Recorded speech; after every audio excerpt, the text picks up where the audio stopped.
You may not realize it, but every minute of every day, you're enjoying your First Amendment freedoms. You can wear what you want, give out your opinion for free, even if it's unpopular. Listen to your playlist. You can put a sign out on your front lawn that says, "Vote for Bigfoot, someone you can believe in." Pray to the God of your choice, or don't. You have the right to hang with a posse that thinks like you do. Tell the government what you think about its policies. They're the freedoms that let you be you, and they're all brought to you by the First Amendment. Learn more at freedomforum.org.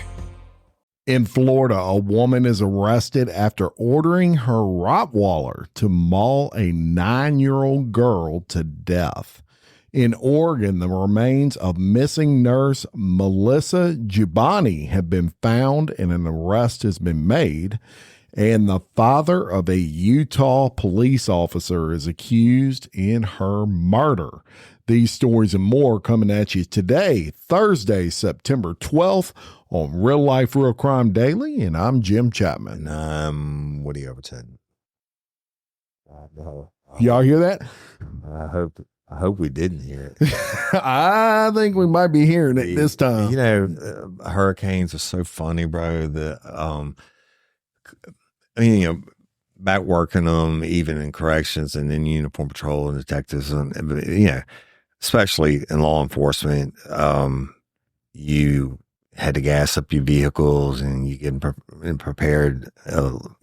Chainsaws are all ready and ready to go, so you can cut open roads. And when I was with state police, we had the I forget the name of the command center where all the different departments called in their stuff real time, and it was something to do with the governor's office, but like emergency preparedness type deal.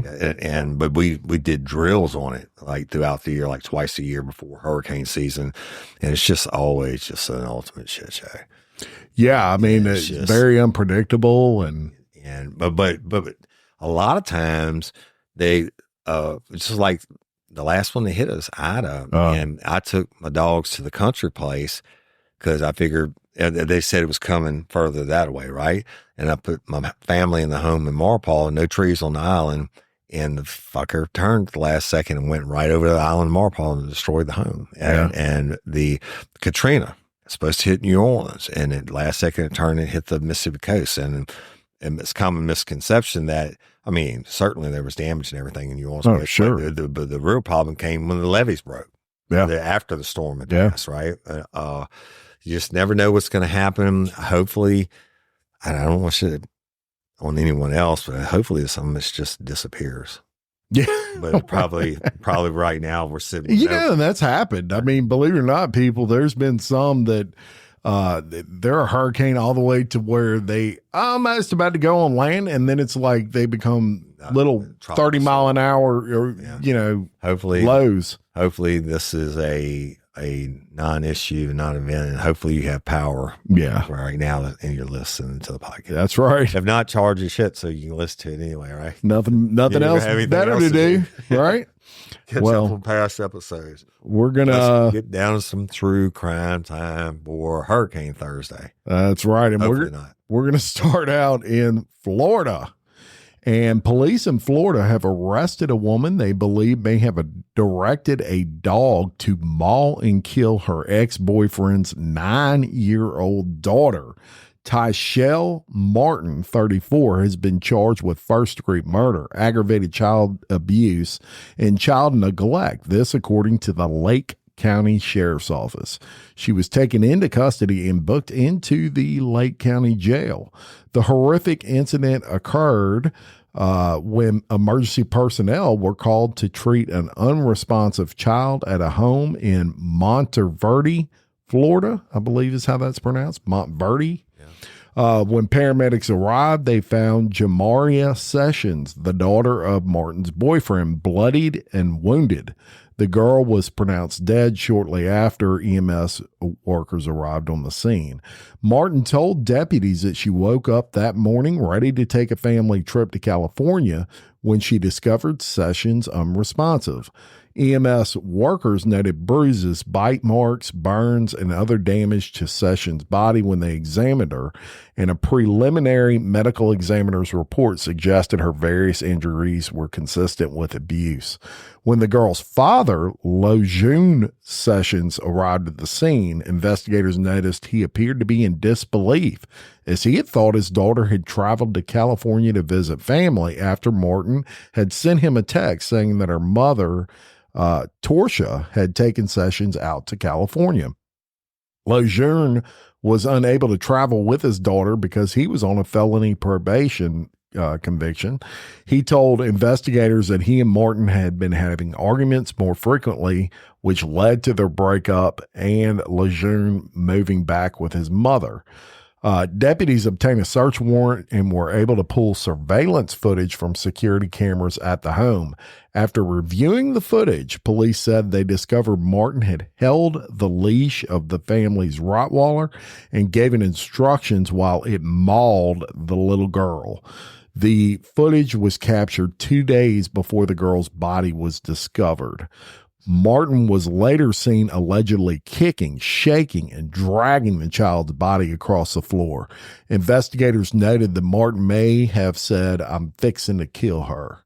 Further investigation found evidence that the girl was frequently subjected to physical punishment and beatings. The medical examiner concluded that Sessions died due to multiple blunt force injuries to her head, torso, extremities, and thermal injury to her right foot. Her death was listed as a homicide, obviously, and Martin is now in jail and not granted bond, and there's not a lower spot in hell for this lady. You know, my opinion. I go back to think about our justice system and how long it takes to process these cases, and you know, whatever's going to happen is going to happen. But I think in a perfect world, if you were truly found guilty, and I know sometimes there's false convictions and shit, but I think they need to take these people in a public square and do to them exactly what they did to their victims. Right. Let everybody watch it. Yeah. Yeah. You want to be shaken to death, shake them and burn them and let their dogs just tear their fucking ass up. Right. They should have to feel the fear this poor baby felt in the pain, and every single blow that's documented, I think should be done to them. I agree. Eye for an eye. But of course that's never going to happen, but it's horrible story. Sickening. It's real life, real crime, right? Real life, real crime. It's unbelievable. Well, let's go to Utah. And this one's unbelievable too, y'all. Marbella Martinez of the Salt Lake County Sheriff's Office was found dead on August the 1st. And a Utah man is facing numerous charges and is believed to have fled the country after his 25-year-old sheriff's deputy daughter was found dead. So her daddy, and she's 25 years old. The Salt Lake County Sheriff's Office announced last month that Deputy Marbella Martinez was discovered dead on August 1st, less than 6 months after she was sworn in as a corrections officer. At the time, the office noted that this strange name, TOOELE Police Department was investigating her death as suspicious. Now, over a month later, a representative for that police department tells us that Martinez's father, Hector Ramon Martinez Ayala, is facing numerous charges, including murder, 2 counts of obstruction of justice, stalking a cohabitant, I guess your person you live with, unlawful possession of a financial transaction card, unlawful use of a financial transaction card, and unlawful possession of another person's identifying documents. And the authorities say that Martinez Ayala strangled his daughter, and they said that they have confiscated numerous items of interest to Hector, including his vehicle.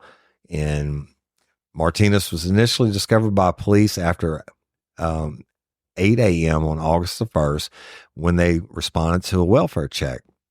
Her body was discovered on her bed, apparent fingernail claw marks on her face and neck. Martinez lived with her father and returned to his home around 11 a.m. on July the 31st and was then last seen on an indoor camera around 12:23 p.m. before Martinez Ayala pulled up to the house at 2:17 p.m. Prosecutors added that any footage recorded after her father's return home was deleted or never existed because of the disabling of the cameras after he got there, right? So he took care of that. In court documents, prosecutors alleged that Martinez Ayala had engaged in stalking behavior for months. They added that text messages from the defendant to the victim are more of the nature of a jealous lover than a father. The court documents alleged that his daughter found a bag of her underwear in his room and that Martinez Ayala placed a tracking device on her vehicle to find her at a hiking area with a romantic interest. Oh my God. And the father is believed to have disposed of Martinez's phone on his way to Salt Lake City Airport as it was discovered along Interstate 80. Prosecutors say he traveled to San Francisco and next to Houston before using his twin brother's ID when he landed in another country. And his last known location was outside the U.S. And he's still on the run. In the statement last month, Sheriff Rosie Rivera said Deputy Martinez was a dedicated member of her sheriff's office family. In her short time with us, she became a cherished friend and an integral part of our team. And her untimely and tragic death is a profound loss to us all. And, you know, I don't know. I mean, wow. And he's in another country now. It's going to be. She found her tough panties, to catch him. A bag of her panties in his room. That's and then he's stalking her and shit. And the text messages, you know, imagine what they say. Stalking a co-inhabitant. I didn't even know that was a charge. I guess I didn't either. Man, Wendy Chapman could get arrested for that. Stalking me. Yeah. I'm probably, yeah, it's true. Yeah, true. Wendy wouldn't do that. Nah, she wouldn't do that at all. I have a bag of her panties. That is crazy, though. You know, making light of her being a police officer. Yeah. I mean, and he just did it. I mean, fuck. I don't know, bro. What drives people? That's your daughter, man. Yeah. And like I say, with him being in another country, it's going to be tough to get him. Yeah. Well, if they still pursue it. Yeah. Of course, with her being an officer, there's going to be a little more. They're going to put the beat down on That's right. All right, we're going to go to Oregon, and look, this is a major trending case all over social media, especially TikTok. But we're going to talk about Melissa Jubane. The remains of Melissa Jubane have been found. She was an Oregon nurse, and she worked at St. Vincent Hospital in Southwest Portland, Oregon. She was reported missing after not showing up to work.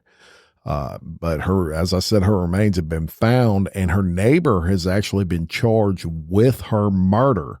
Beaverton police say that as a result of an extensive investigation, Bryce Schubert was arrested just recently and been charged in the murder of 32-year-old Melissa Jubane. Jubane was a nurse at Providence St. Vincent Hospital. She did not report for work on her morning shift. That raised concerns among her coworkers, friends, and family. And investigators say that officers responded to Jubane's apartment complex in Beaverton shortly thereafter, where they were met by the apartment complex staff and they searched her home. She wasn't there, and her absence without communication was very unusual and alarming, police say. Police say officers and family members' efforts to contact Jubane throughout the day were unsuccessful, and her phone appeared to be turned off. Jubane's bank and credit card records did not reveal any new information about her location, and she was entered into a national law enforcement database as a missing person by Wednesday afternoon. No other details were immediately available about the ongoing investigation.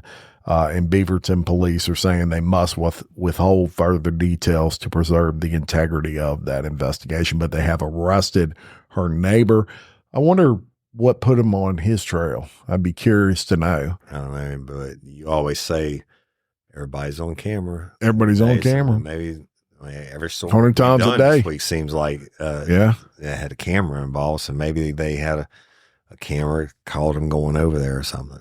That's true. Yeah. So we'll keep you updated on it. I know that was when she was missing. That was all over the place. She was a very beloved person and a nurse. So she's someone that cares for others every day. And we have a lot of respect for our nurse. I say all the time, the most unappreciated professions are nurses and teachers and cops. Amen. First responders. But they hate that. And the world certainly needs more good nurses. You got that right. Well, we were talking about killings and guns and kids and, all this real life, real crime shit. And here we go again.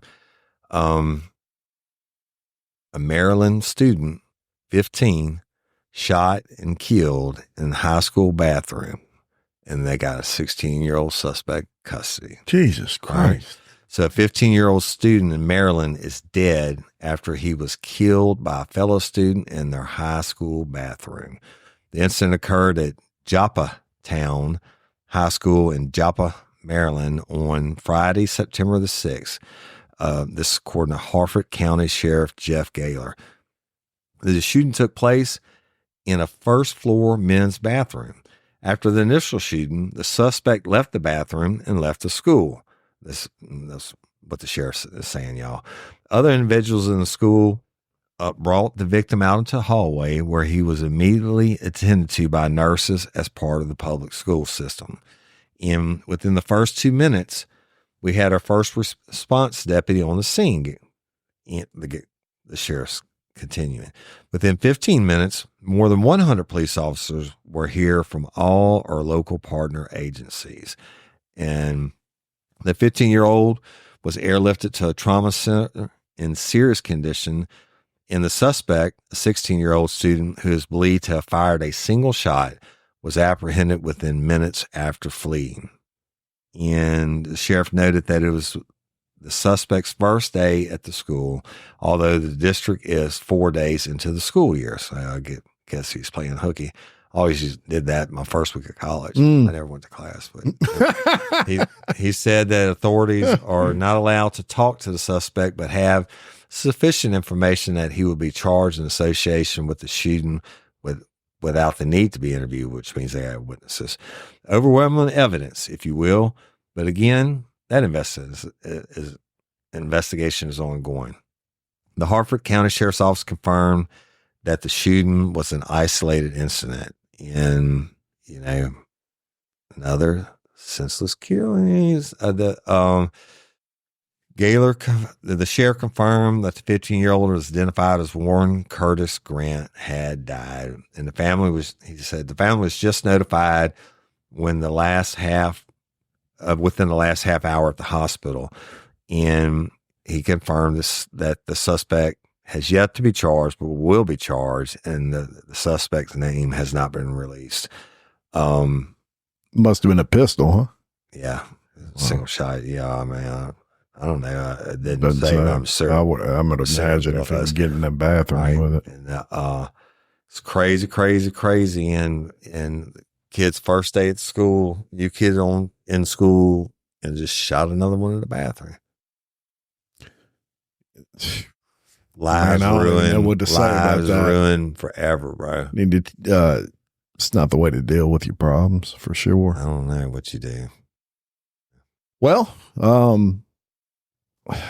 we got some tough stories with adolescents today, and We're going to go to California, and we're going to tell you about a 41-year-old California piece of shit barber who became so enraged after a 6-year-old child he was babysitting peed his pants at the park that he tortured and beat the boy to death with a piece of raw lumber.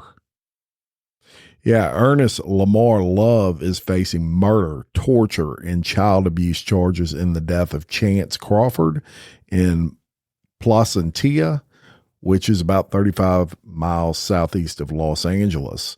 Chance's mother dropped him off at Love's barbershop. This was at 6:30 p.m. on August 29th before her overnight shift as a nurse assistant at St. Joseph's Hospital. About 7 hours later, Love reportedly brought a beaten and barely breathing Chance to Children's Hospital in Orange County. Doctors discovered that most of Chance's flesh was missing from his buttocks, leaving raw, gaping wounds along with subdural hematoma, extreme brain swelling, and other injuries consistent with violent shaking. He was in critical condition and died. Video surveillance captured the beating. There it is again on camera. It showed Love walking into the barbershop carrying a large piece of raw lumber with a reluctant Chance following behind him. Love is accused of beating the first grader with a piece of lumber, then pouring hydrogen peroxide on the wounds before forcing the boy to do push-ups, sit-ups, and jumping jacks. He then drove Chance to the hospital emergency room instead of calling 911 after the boy collapsed. Love faces 32 years to life if convicted. They need to take him out in the town square and beat him with a piece of lumber till it rips all the skin off of him until he dies, and just shake him to death. What kind of human being can do that over and over again till you kill a first grader? Because they beat their pants. Yeah. And we need to invent a machine that could shake an adult to death and do it in the public. Yeah, it's just horrible. Bruh, they don't make enough bullets for that dude. I don't know. The fact that there's people out there that do this shit, you know, no matter how many of these shows we do, it never ceases to amaze. That's right. And disgust me. And we do them every day, you know? Yeah. And spark something uncommon this holiday with just the right gift from Uncommon Goods. The busy holiday season is here, and Uncommon Goods makes it less stressful with incredible hand-picked gifts for everyone on your list, all in one spot. Gifts to spark joy, wonder, delight, and that's exactly what I wanted feeling. Hey, y'all, I ordered a super cool piece. It's a candle with a sculpture of an LSU Tiger Stadium on top of it. And each officially licensed laser cut wooden replica features up to 4 layers of detail, creating a bird's eye view of a specific football field, seating section, and more. And every label includes your stadium's name, the team's logo, and school location. And it has a coconut, soy, vegan wax infused with sandalwood smell that creates tailgates and touchdown scent profile, reminiscent of game day. It's invigorating like fresh cut grass and nostalgic like smoke from a pre-game grill, and calming like the crisp autumn air of a new semester on campus. Y'all, I love it. I have it at the base of my TV, and I'm ready to watch the Tigers play on Saturday night, right? Uncommon Goods. Look, when you shop at Uncommon Goods, you're supporting artists and small independent businesses. And many of their handcrafted products are made in small batches. So shop now before they sell out this holiday season. Uncommon Goods looks for products that are high quality, unique, and often handmade or made in the U.S. They have the most meaningful, out of the ordinary gifts anywhere. They even have gifts you can personalize. From holiday hosts and hostess gift to the coolest finds for kids, to hits for everyone from the book lovers to diehard sports fans. Uncommon Goods has something for everyone, not the same old selections you can just find anywhere. And with every purchase you make at Uncommon Goods, they give $1 to a nonprofit partner of your choice. They've donated more than $3 million to date. So to get 15% off your next gift, go to uncommongoods.com/RLRC. That's uncommongoods.com/RLRC for 15% off. Don't miss out on this limited time offer. Uncommon Goods, we're all out of the ordinary. Hey, y'all, let me tell you about Gobble. All Gobble meal kits are pre-prepped. That means less work for you and less waste in your kitchen.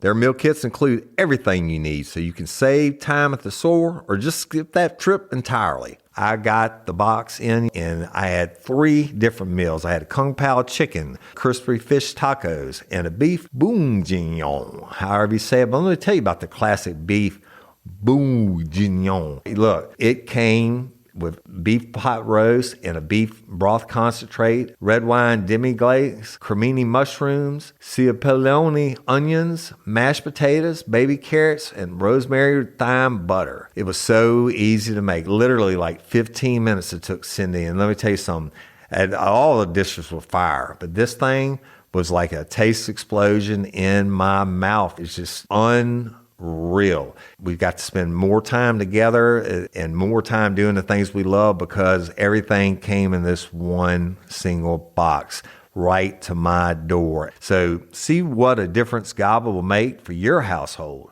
Right now, they're offering my listeners a fantastic limited time deal. You get $120 off across 4 boxes plus free shipping and free cookies. And let me tell you, those cookies, I ate one that was sin baked and it was delicious. Go to gobble.com/real life. That's GOBBLE.com/real life for $120 off your first 4 boxes.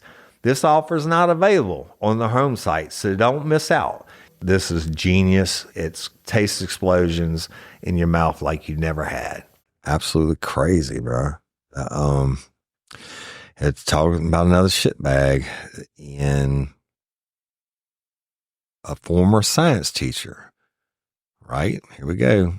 Sentenced for trying to pay for sex with children. His motto was, the younger, the better.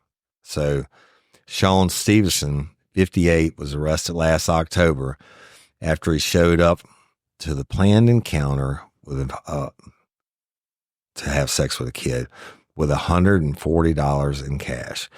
And the former high school science teacher was sentenced to 10 years in prison this week after pleading guilty to pay for sex with underage girls. High school teacher.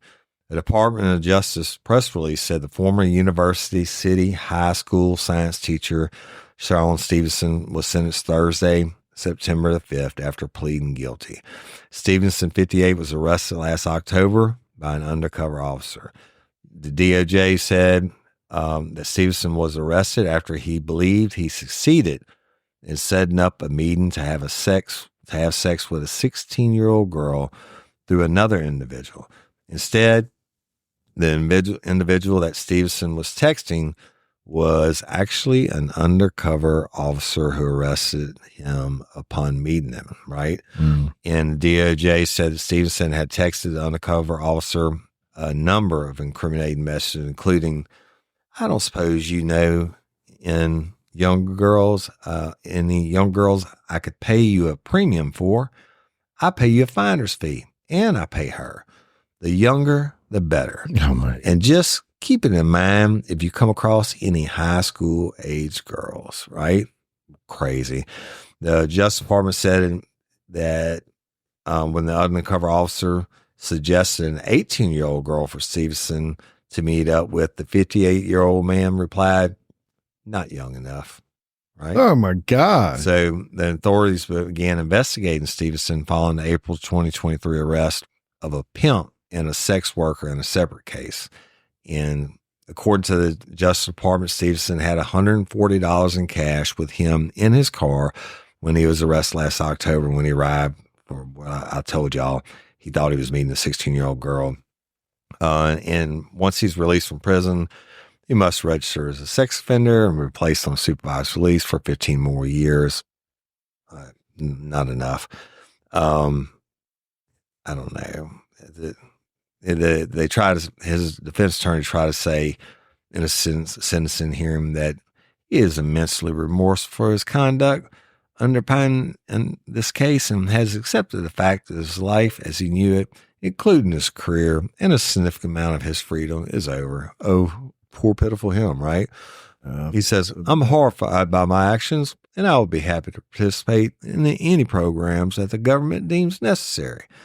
And you will never see me again under these circumstances. Yeah, motherfucker, because they're going to get your ass in prison. Well, in Louisiana now, we have chemical castration. That's right. People like before you get out, right there. Yeah, you're going to be on parole, but your nuts are going to be gone one way or another. That's chemical castration, or it could be physical. They have the choice. Yeah, they have a choice. That's right. Your old boy from Holden, he chose it. And you just take them off. Yeah.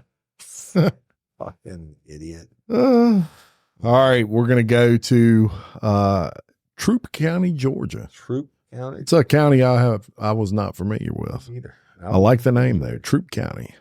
All right, officials have recently arrested a woman on suspicion of concealing her friend's death and using her identity to steal benefits.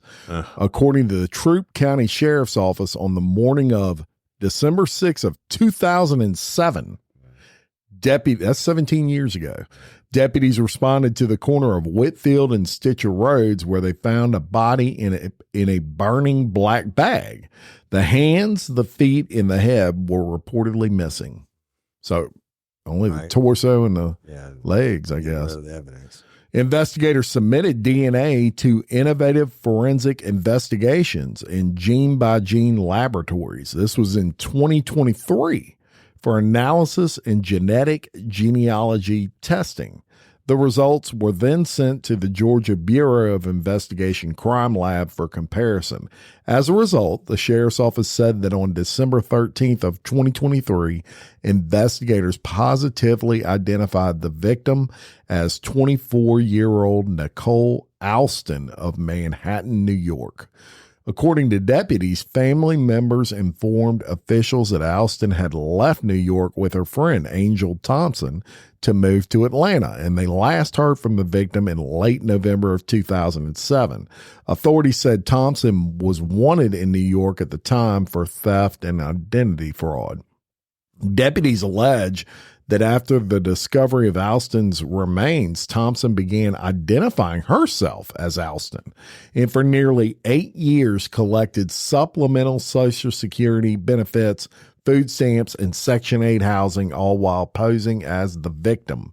The total estimated amount of the fraud is around $200,000. According to the Sheriff's Office, the Social Security Administration asked Alston to requalify for benefits in person in 2015, and that's when Thompson reassumed her own identity. Authorities arrested Thompson on a charge of concealing a death, and officials have not yet identified a suspect in Alston's actual death. Now, this was really kind of an intriguing story to me because we do a lot of these genealogic DNA stories where you're catching like a killer. Right. I don't know that I've ever reported one where they actually identified a victim. Right. That was interesting to me. I'm glad they have it. Thank God right. And what we say it all the time, but this has got to be, to me, one of the most significant scientific discoveries of all time is how, DNA matching, I guess you could say. DNA. How many crimes has it solved and victims has it identified? Change law enforcement forever. Yeah. Even the way you collect and save evidence. Oh, yeah, absolutely. And then just go back to like Janet Benoit and the Screwdriver Red. It was like 18 years or something like that later. And that was the first cold case I read. And they just happened, even this way before DNA, but when she was murdered, right? And, but they, I remember reading it, first day in detectives, that they recovered strawberry blonde hairs in her hands. Right. Yeah. And God, thank God, after all those years, I said, we got to run them for anything that we could. We got DNA had been invented. So we went back and ran all the old evidence we had in any unsolved cases, and it came back to Mark Lewis. That DNA after all those years. Yeah. Wow. That's crazy, bro. Yeah, it really is. DNA and now cameras. And then the cops got it good, boy. It ain't like it used to be. Hanging cell phones and shit, and drones and all kinds of drones, shit. Yeah. Man, I tell you what, so let's go across the pond, and I'm going to get some of these names wrong, but I'm not going to get the story wrong. So Giselle Pellicott testified Thursday against her ex-husband, Dominique Pellicott, who has admitted to drugging her, inviting other men to rape her over the course of 10 years. Now check this out. This is going to blow your mind. The ex-wife of a French man who admitted to drugging her and allowing dozens of men to rape her over the course of a decade says she became convinced at one point that she had Alzheimer's disease because of the substantial memory loss she was experiencing throughout the abuse. It's crazy. So Giselle Pellicott, who's now 71, took the stand on Thursday, September the 5th, in the criminal court and wherever this place I can't even pronounce, to testify on the trial of her ex-husband, Dominique. And the suspect, Dominique, also 71, has admitted, and listen to this shit, he's admitted to inviting 83 men, including firefighters, masons, gardeners, masons, gardeners, prison guards, soldiers, and journalists, now who are all between the ages of 26 and 73 years old, to sexually assault Giselle while she was unconscious. Wow. All right. Well, it gets crazy. During her testimony, Giselle recounted her confusion when she began to experience total blackout starting in 2011. The retired Mazan, France native told the courtroom Thursday that around 2013, she began to feel worse. She started to lose her hair, lost weight, and continued to have memory lapses at different parts of the day. The blackouts became so concerning that she decided to stop driving. That's what she told the court. I didn't understand why I had these moments like this, Giselle recalled in court. And according to the New York Times, she told the court, I was persuaded I had the beginning of Alzheimer's or brain tumor. Her then husband of almost 50 years, y'all, who was a retired electricity worker, drove her to doctor's appointments as she searched for answers. I could not have imagined for a single second that I had been drugged. But in 2020, Giselle was alerted to the truth when French police told her they had found thousands of pictures and videos on her husband's computer that showed her unconscious. Police had raided her in Dominique's home after he was accused of attempting to film up several women's skirts. Hey, ladies, are you feeling overwhelmed by hormonal changes? Well, you're definitely not alone. There are more than 1,000 hormone disruptors living in our environment right now. It's in your food, your water, the air you breathe, the clothes you wear, your skincare products. They all mess with your hormones. Then there's the natural hormone changes your body goes through, premenopause, menopause. And while it's a natural process, it doesn't mean you have to suffer through it.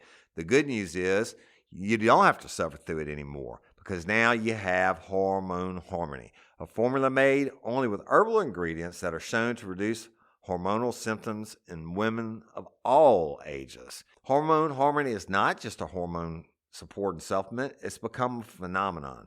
Women can't stop talking about it on social media. A bottle of Hormone Harmony is sold every 24 seconds. And the biggest benefit?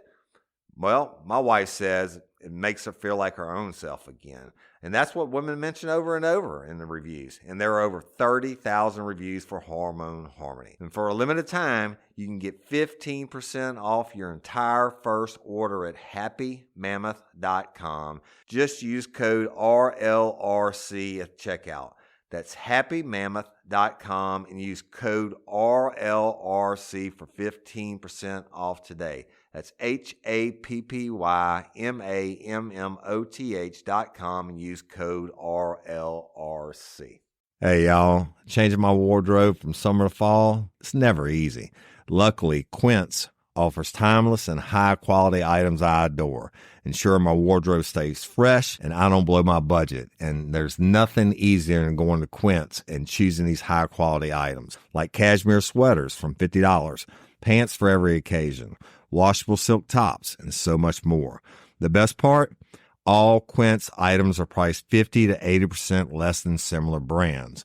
By partnering directly with top factories, Quince cuts out the cost of the middleman and passes the savings on to us. And Quince only works with factories that use safe, ethical, and responsible manufacturing practices and premium fabrics and finishes, and I love that. I got the stainless steel Link Apple Watch band for $59.90. It's heavy duty, it's awesome, and it's like $100 less than I could find anywhere else. And I also got a 100% organic cotton fisherman quarter zip up sweater. The color is alabaster. Man, I can't wait to wear that this fall. And Cindy got the Mongolian cashmere boat neck sweater in heather gray. And I'm telling you, these are classic pieces at a fraction of the price. Make switching seasons a breeze with Quince's high-quality closet essentials. Go to quince.com/RLRC for free shipping on your order and 365-day returns. That's QUINCE.com/RLRC to get free shipping and 365-day returns. Quince.com/RLRC. You'll thank me later. At a local grocery store, right? Yeah.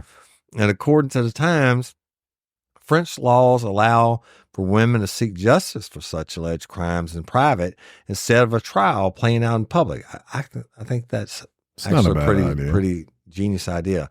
However, Giselle told the courtroom Thursday that she wanted her ex-husband to stand trial in public. Now, Giselle has also kept her former husband Dominique's last name, Pellicott, for the trial, with plans to change back to her maiden name after it's finished. Bro, that's wild. Fuck out of here. Look, now, here's a legal question for you. I always say almost important for the sexual deviant to do the crime is to video or record in some kind of way. And now they've got thousands of videos or hundreds of however many it was of these guys, and they've identified them. Yeah. Government workers, journalists, firemen, whatever. And they've identified them. And I'm pretty sure, you dead horse and y'all, that's the street term when somebody's passed out and you rape them. I'm pretty sure they knew they were dead horsing this 61-year-old lady. Yeah, that's a question. Do you catch charges? Well, I think you should. Right. I would need more context of what happened. I mean, maybe this guy said, "Hey, we're into this," was she actually passed out? She said she was out. Like she didn't, or just doesn't have her memory. So whatever he was doing, he had some firefighter or whoever coming over to have sex with her, but he would knock her out ahead of time, whatever it was he was giving her. Holy smokes! Yeah, they should face charges in that situation. I think. Too. I mean, Melanie Curtin got a life for it. Yeah, well, even though she's out now, but they're pursuing it again. And they're going to. But not to make light of it, but man, I mean, if you show up and you got a 61-year-old dude saying, "Me and my wife are into this, but she's going to play like she's dead horse," I maybe make her. I'm going to be like, "I don't want it no more." Make her say hi to me or give me a wink, and then she play dead horse. I mean, I wouldn't want no more. Half the fun is knowing they're having fun, right? I mean, if they ain't enjoying themselves, I'm not enjoying myself.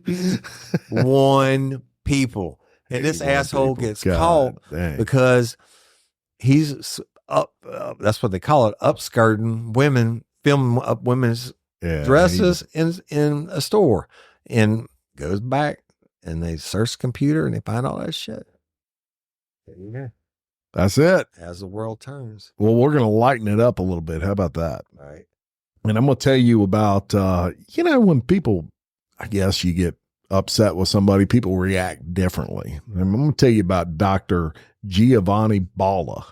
Right. And he's a 59-year-old internist doctor, and he had a medical practice in Florida, and he sells that medical practice to a fellow doctor. And in recent months, he became upset over the way that business was being ran by the purchaser, which was another doctor by the name of Dylan Dinesh, who was 32 years old. And he was running affiliated health clinics out of Balla's former office in St. Petersburg, Florida. So investigators say that Balla went to Dinesh's office and soaked the front doors in gallons of fluid. Nice. Now, it was what that fluid was. It was piss. Oh, no. Yeah, gallons of piss. And so on August 17th, Balla allegedly returned to the property again. And he was still pissed, I guess. And literally, yeah. And he unleashes yet another cascade of the rank smelling liquid. On both occasions, cops say Balla and his vehicle were recorded by surveillance cameras. The urine-smelling liquid soaked into the front wooden doors, which caused irreparable damage. That's some pretty strong liquid right there, bro. That's some strong piss if it's eating through doors. Replacing the door, $1,500, and the medical malpractice suffered $6,000 in other losses related to the urine attacks. Balla was arrested and charged with a felony count of criminal mischief and released from custody after posting $5,000 cash bond. Now, his medical license expires this upcoming January, so it's still active, and he lists his primary practice address at his $1.7 million waterfront home in Gulfport, Mississippi. Oh, Lord. So get this. In 2003, Balla was formally reprimanded by the Board of Medicine, fined $10,000 in order to perform 100 hours of community service after he improperly prescribed medication to an online client that he never gave a physical exam to, ordered tests for, etc. Because at the time he owned an online virtual medicine place before they were popular. Right. They be these virtual medicine where you can go online and see a doctor all online. This is back in 2003. So he had some foresight there of this. It was a telemedicine service is the word I'm looking for. It's now defunct, but let me tell you one thing. He will throw gallons of piss at your door in a heartbeat if you piss him off. Well, it takes a while to get gallons of piss. You got to be sitting around drinking. I don't know. I probably piss a gallon a day. At least. I'm an old man now. I can't piss a gallon a month. But the thing is, if you're on a cell block, they call that gassing you, right? That they shouldn't piss on you. What in the fuck is this doctor thinking? You got a 1.7 million lakefront home. Yeah. So you sit at on your waterfront home and drinking your Mai Tais or whatever and pissing in a container. Yeah. I'm going to show that some bitch. Yeah. Because that ain't a one-time piss. I've driven across country and had to piss while I was driving. Yeah. And I ain't filling up a gallon bucket or anything. Yeah. That's a lot of piss. Yeah, that's a lot of piss.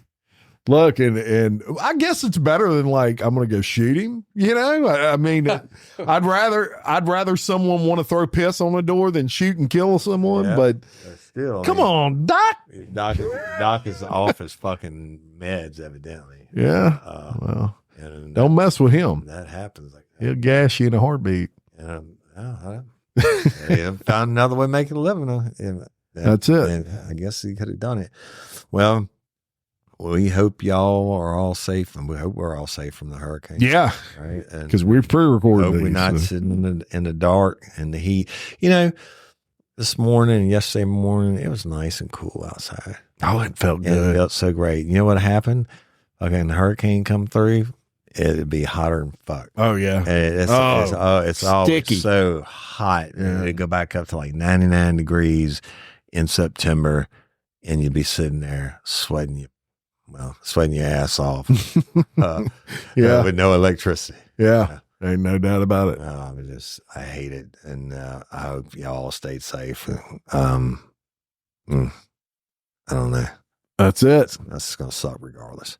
Yeah. All right. We love and appreciate each and every one of y'all. Thank you for everything. And that's all I got. And until next time, I'm Jim Chapman. And I'm Woody Overton. We're your host of Real Life, Real Crime Daily. Peace. You may not realize it, but every minute of every day, you're enjoying your First Amendment freedoms. You can wear what you want, give out your opinion for free, even if it's unpopular. Listen to your playlist. You can put a sign out on your front lawn that says, "Vote for Bigfoot, someone you can believe in." Pray to the God of your choice, or don't. You have the right to hang with a posse that thinks like you do. Tell the government what you think about its policies. They're the freedoms that let you be you, and they're all brought to you by the First Amendment. Learn more at freedomforum.org.